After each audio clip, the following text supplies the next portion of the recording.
I didn't expect anything to go wrong that morning. Asterisk, the sun was soft. The air smelled like fresh bread from the bakery downstairs. And I had 2 cups of coffee in my hand, one with extra caramel, just the way Leela liked it. I also held a bunch of roses, not for any big reason, just because I missed her.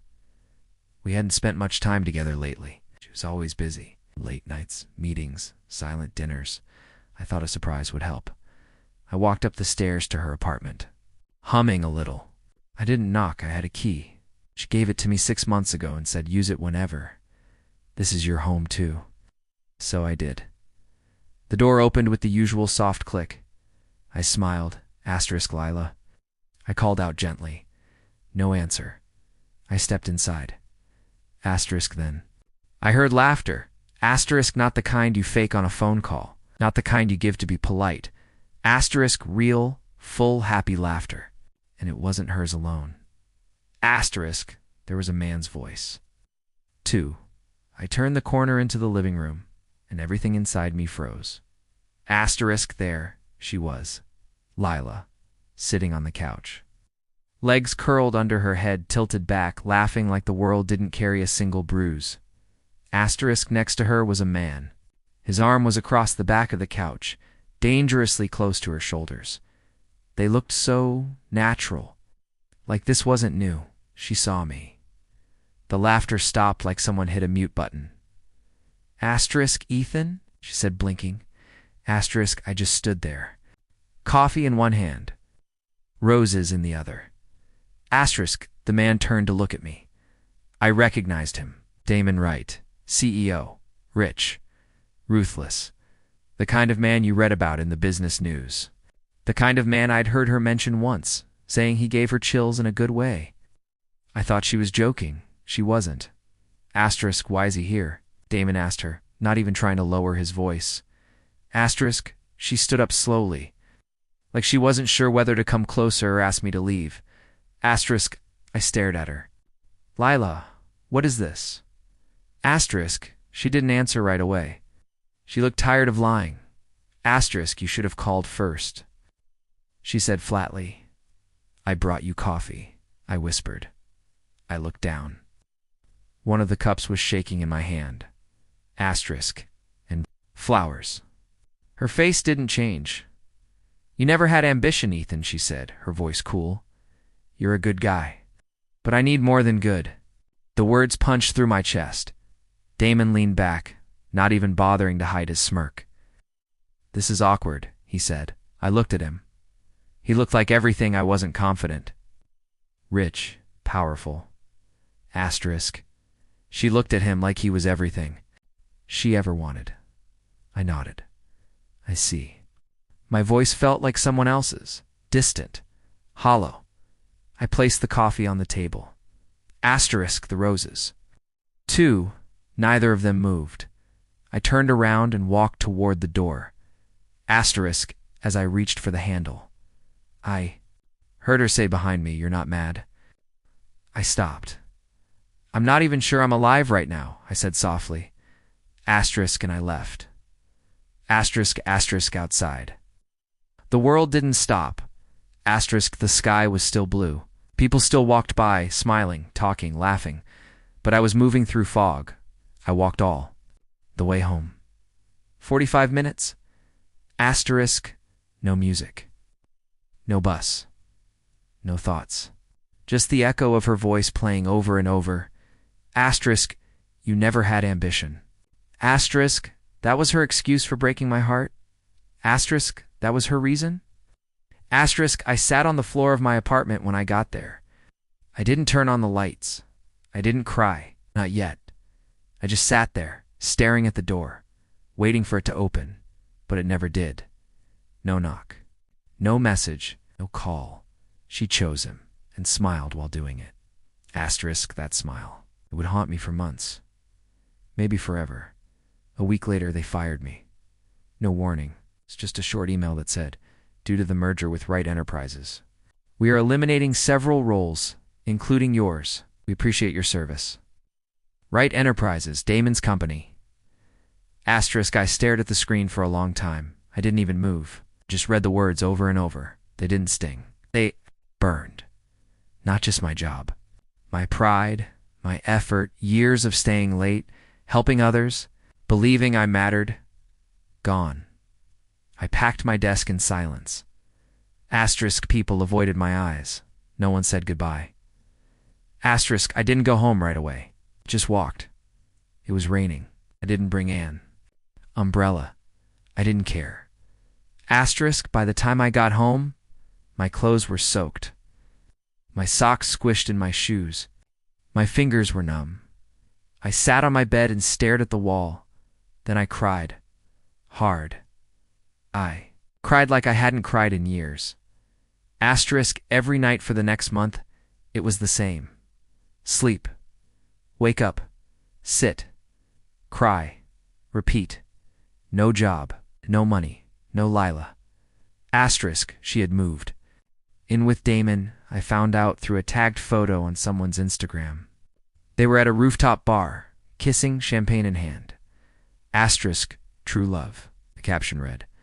I threw my phone across the room. Friends stopped calling. I guess sadness makes people uncomfortable. Or maybe they just didn't want to pick sides, either. I was alone. Well, almost. There was one person who didn't leave. Mia. She texted me every morning, showed up at my door with groceries. Dragged me outside when I didn't want to move. Asterisk, you still have worth, she said one night, sitting across from me on the floor. You're not broken. Asterisk, I looked at her, hollow-eyed. Feels like I am. Asterisk, you're not, she said. You're just buried. I didn't believe her, but her words stuck. Somewhere inside all the wreckage, they sat like seeds waiting to grow. Asterisk, one night, I opened my old laptop. Asterisk, the screen flickered on, and for the first time in weeks, I didn't just stare at the wall. I opened a blank document.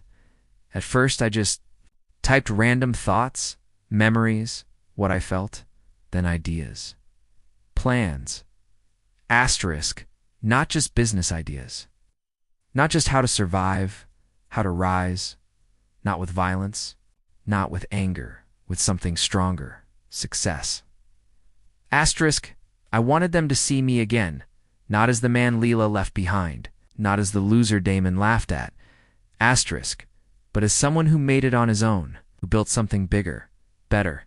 Asterisk, someone they couldn't. Ignore my pain wasn't just pain anymore. It was a plan. Asterisk, I started staying up late again, but this time. For me, asterisk business models, market research, startup guides. I wrote everything by hand, page after page, notebook after notebook.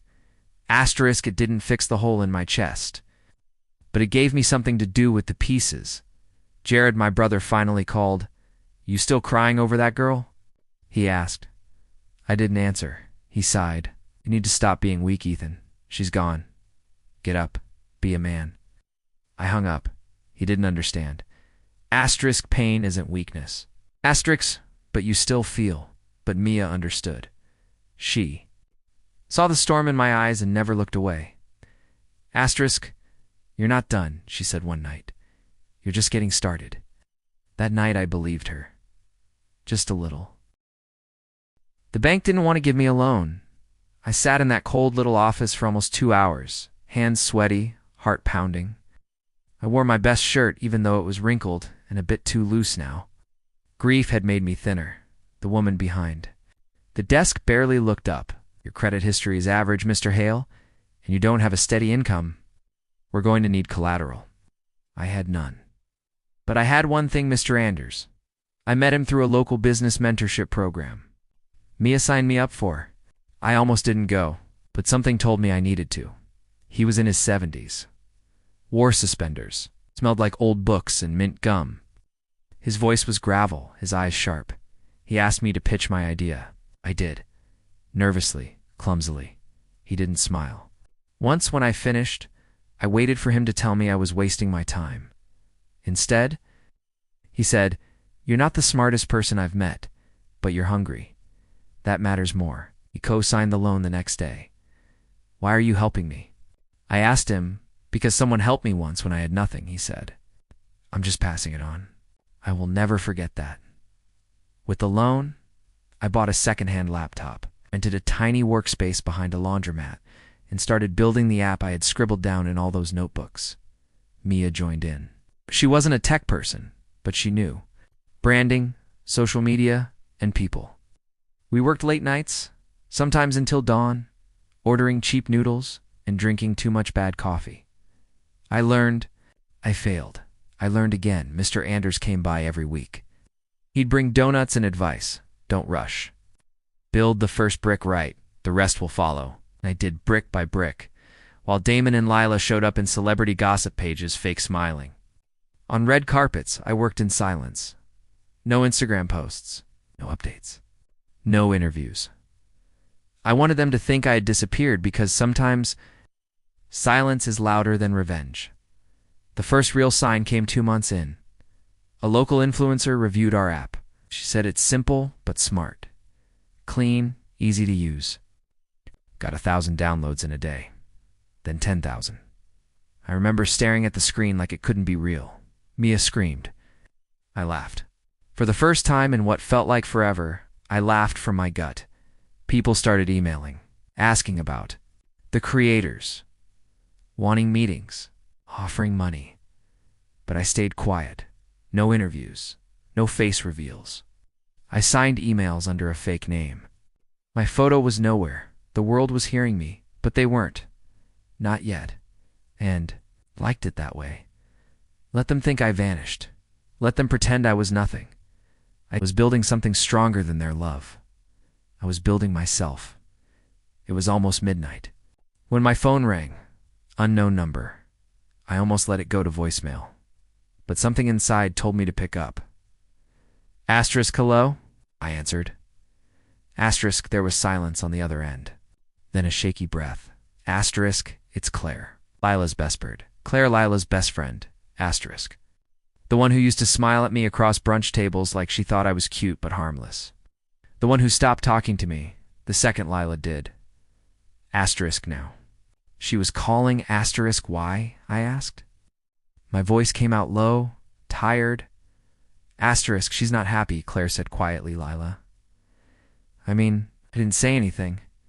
She pretends in public. But behind closed doors, it's different. Damon controls everything. Where she goes, what she wears, who she talks to. I sat down slowly, pressing the phone tighter to my ear. She told me she regrets it, Claire said. What she did to you. I should have felt something. Anger, joy, maybe pity, but I didn't feel anything at all. Asterisk, she misses your kindness, Claire added, her voice softer now. She says no one's ever treated her like you did. Asterisk, I let the silence stretch. For a long time, asterisk finally, I said, kindness is what made me weak. Asterisk no, Claire replied. It's what made you rare. She hung up before I could respond. That night, I couldn't sleep. Not because I cared about Lila, because I didn't. Not anymore. But hearing that she was living in the cage she chose. That Damon was showing his true face. Asterisk, it didn't make me happy. But it made sense. People like him always reveal themselves. Eventually. The next day. Now I got the proof. Mia sent me a video. Don't watch if you want to stay calm. She texted. But I watched it anyway. It was a party. Fancy loud. Music. Flashing lights. Damon was drunk. Lila stood beside him, trying to pull him away. He turned fast and slapped her. Right across the face. The crowd froze. Someone screamed. Someone else caught it all on camera. The clip went viral in hours. Asterisk Damon denied everything, of course. It was an accident, his PR team said. He was reaching for a drink. But the footage didn't lie. The world saw asterisk his brand deals gone. His company stock dropped fast. People started digging. Whispers of fraud. Bad contracts. Silenced X-employees. Asterisk the empire he built on image. It cracked. Then it crumbled. Asterisk I watched all of it from my tiny apartment, sipping old coffee and listening to the news with the windows open. I didn't post a thing, didn't comment, didn't gloat. I didn't need to. Karma was already writing the ending. Asterisk and I was just turning the page. The email came with the subject line, Acquisition interest, Wright Enterprises. I read it twice, then once more for the irony. Damon wanted to buy my company. I laughed. Not out of happiness, just disbelief. He didn't even know it was mine. Had stayed invisible for a reason. No public face. No photo on the website. Everything ran through Mia or under a fake name. Still, I agreed to the meeting. I wanted to see him in person. For the first time in a year, the office was cold and clean. Everything smelled like money and ego. I walked into the boardroom, head held high, dressed in black, nothing flashy, just sharp, fitted grown. Damon stood at the table, typing something on his phone. When he looked up, he gave me a once-over. He didn't recognize me? Not at first. You must be Mr. Reed, he said, referring to the alias I'd used in our legal paperwork. I sat across from him. No, I said, I'm Ethan Hale. He blinked. The silence stretched. Then he squinted. You look different. I smiled. Just a little. Pain is a good teacher. It was late. The city outside my window was quiet. Even the traffic had softened. Mia sat across from me. Legs curled under her, a half-finished mug of tea on the table between us. We'd been going over user feedback for hours, laughing at the weird comments people left on the app. One person said our design felt like a warm hug. Mia liked that one. Then, out of nowhere, she looked at me differently. Her smile faded into something softer, warmer, more real. I need to tell you something, she said. I nodded. Okay? She hesitated, then looked down at her hands. I like you. I think I've liked you for a long time. The room got very still. I know you're not ready, she added quickly. I don't expect anything. I just needed to say it. You don't owe me anything. I sat there, heart thudding like a slow drum. I didn't know what to say. I wasn't blind. I saw how she looked at me. I felt how she stayed, how she cared, but I was still broken, still holding pieces I didn't know how to fit together. I'm not ready, I said quietly. Not yet. Mia didn't flinch, didn't cry, didn't beg. She smiled, and it wasn't sad. It was patient. That means more than you know, I whispered. While I was trying to heal. Damon's life was coming apart. His company was under fire, accusations of fraud. Forged documents, fake accounts. People started talking. Then Sophia, his secretary, spoke up. She leaked emails, files, everything. Turns out, she'd been collecting evidence for months. A quiet storm waiting to hit. And when it hit hard. Headlines screamed his name. Wright Enterprises under investigation for financial crimes. CEO Damon Wright facing jail time. Then I got a phone call. Ethan Hale, a voice asked. Yes? It's *. This is Detective Reese with the Financial Crimes Division. Do you have a moment? He met me at a diner, casual, safe. He wore a cheap jacket and tired eyes. We know Damon targeted your job. Reese said, we have testimony from your old boss. If you're willing to testify, it would help a lot. I stirred my coffee. Slowly. He's already drowning, I said. Reese nodded. Right. But your word would be the nail in the coffin. I thought about it, about the night I saw them together, The way Damon smiled like he'd already won. The way Lila threw me away. Like an old receipt. I looked up at Reese. No, I said. Let his lies eat him alive. The detective raised an eyebrow. You sure? I nodded. I don't need revenge, I said. I have peace. That night I walked home through a light rain. For the first time in a long time, I didn't feel cold. I wasn't holding on to hate anymore. I wasn't chasing anything. I was just breathing, free, and that was enough. He paused, then recovered quickly, putting on that same fake charm he always wore in magazines. Well, He said, I'll get straight to the point. We love your product. Yes. The simplicity, the growth very impressive. We want to acquire it. Big money on the table. Do you say? I leaned forward. You don't get to buy this, I said. His face twitched. It's a great deal, he said calmly, but his eyes were narrowing now. No, I said, you're not offering a deal. You're offering to take credit for something you didn't build. I can make you rich. I laughed again, louder this time. I don't want to be rich like you, I said. Just clean. I sleep at night. Was the moment he realized who I was now. Not the boy who watched his world fall apart. Not the man Lila left behind. I was the threat. The enemy. I stood up. The meeting was over. He didn't say goodbye. Outside the building. The sun hit my face like a spotlight. I didn't expect to see her, but there she was. Leela. She stood on the sidewalk, heels too high, eyes wide like she'd seen a ghost. Ethan. She breathed. I kept walking. She followed Ethan. Wait. I stopped. She looked different. Not glamorous. Not glowing. Tired. Worn down. Makeup couldn't hide it. You look strong, she said, her voice barely above a whisper. I nodded once. I didn't know it was your company, she continued. I swear. You didn't care who I could be, I said quietly. You just cared who I wasn't. I was wrong. You were selfish. She flinched. I don't. I cut her off. You made your choice. Tears gathered in her eyes. You chose money, I said, turning to leave. Now you can keep it. I walked away. I didn't look back. Mia was waiting for me at the cafe across the street. She pushed a coffee toward me as I sat down. How'd it go? She asked, trying to read my face. They thought I was gone, I said. She raised an eyebrow. And now they know I'm not. We sat there in quiet victory, sipping coffee like it was champagne. Anything asterisk, I was just breathing, free, and that was enough. Asterisk. There was a knock at the door.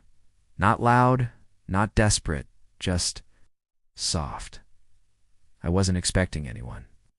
Mia had already left hours ago, and it was nearly midnight. I opened the door halfway, and there she was. Lila, her hair was pulled back, like she hadn't washed it in days. Her makeup was smudged, not in some artistic, run-through-the-rain kind of way, just tired, just real. She looked like a ghost trying to remember what it was like to be alive.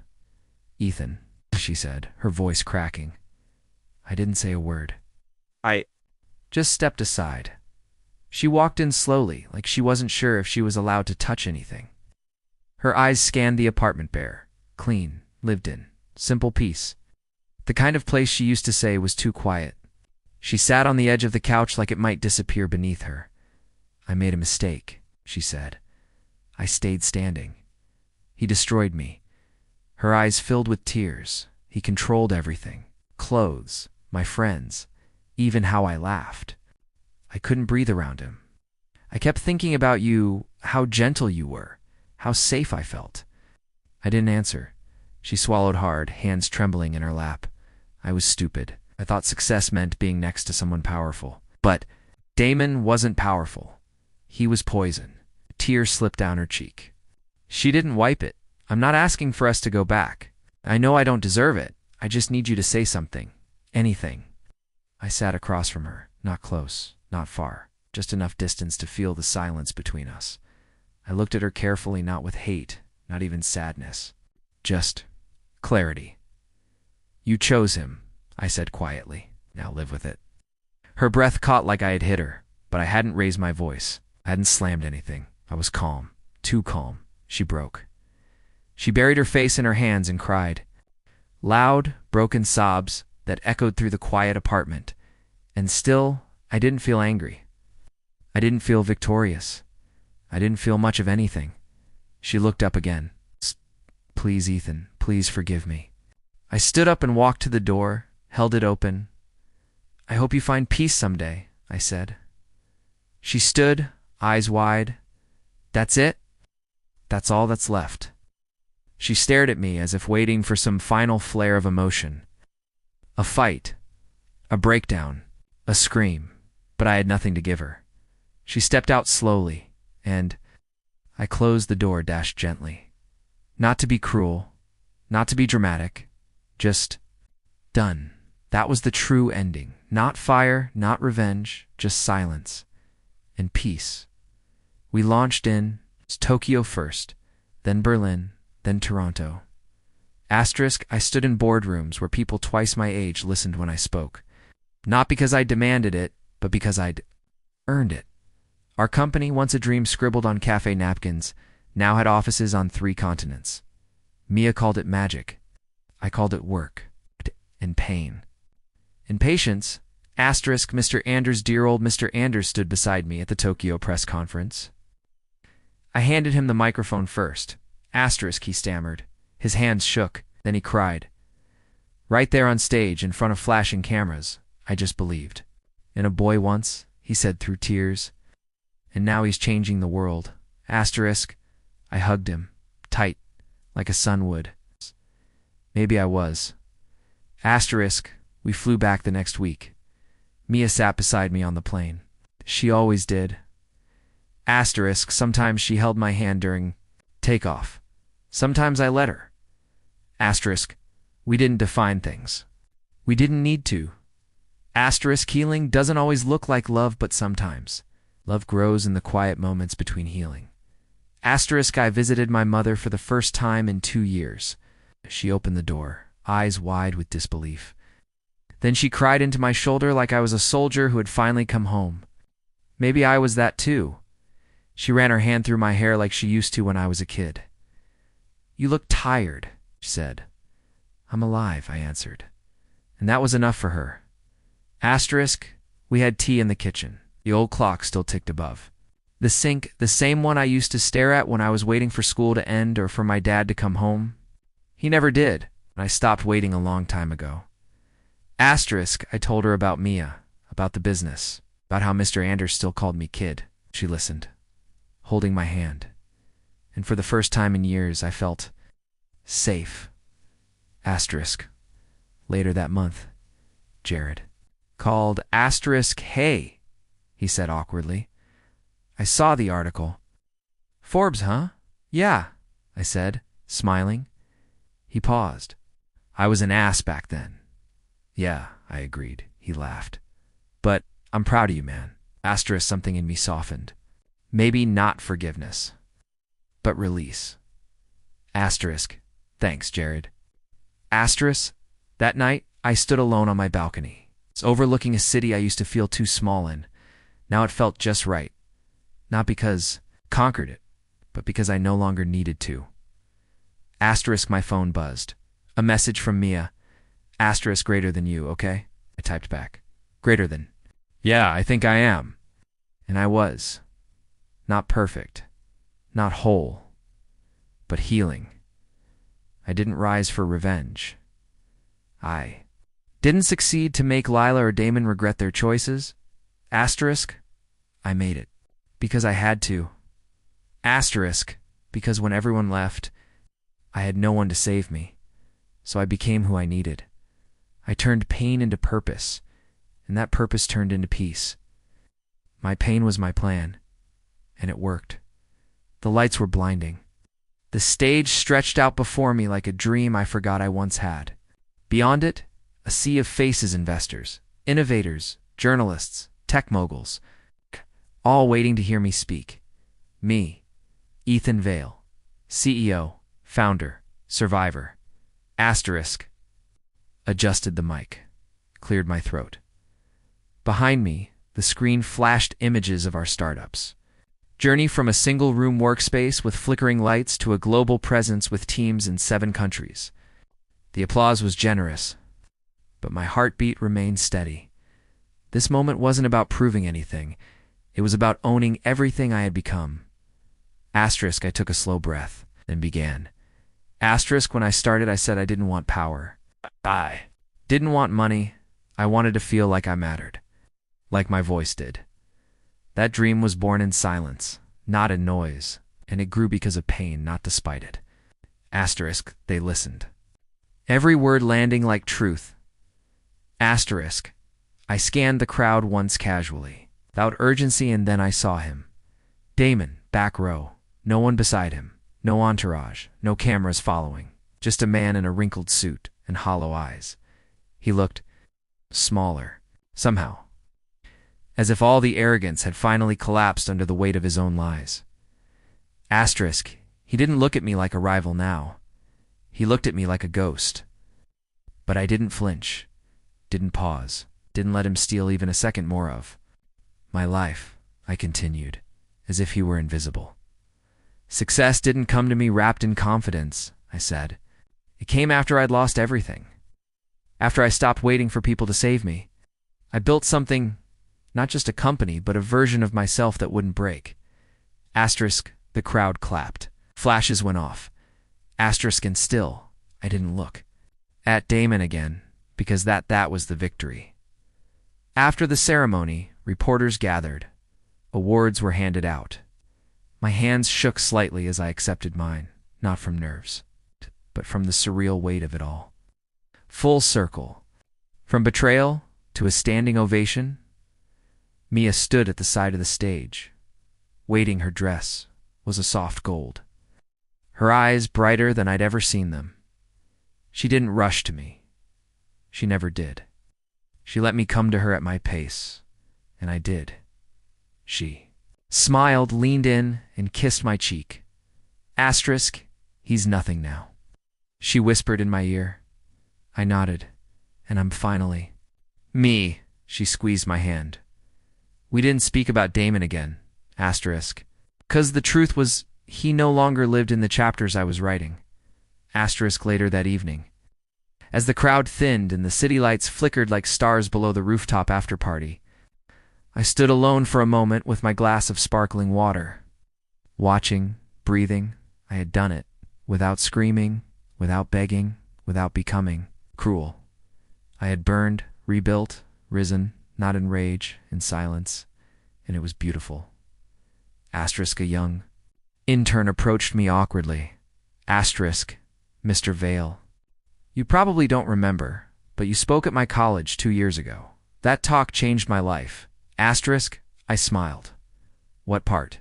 Asterisk, you said, you're not too soft. They were just too hard. I wrote that on my wall. Look at it every day. Asterisk. I nodded slowly. The younger me needed to hear those words too. Asterisk. Keep building, I told him. He beamed and walked away.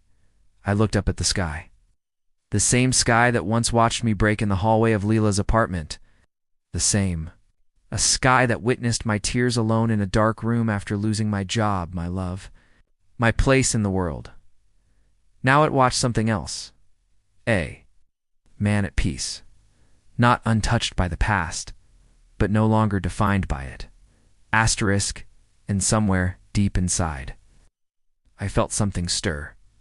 Not applause, not pride, but closure. And that was enough.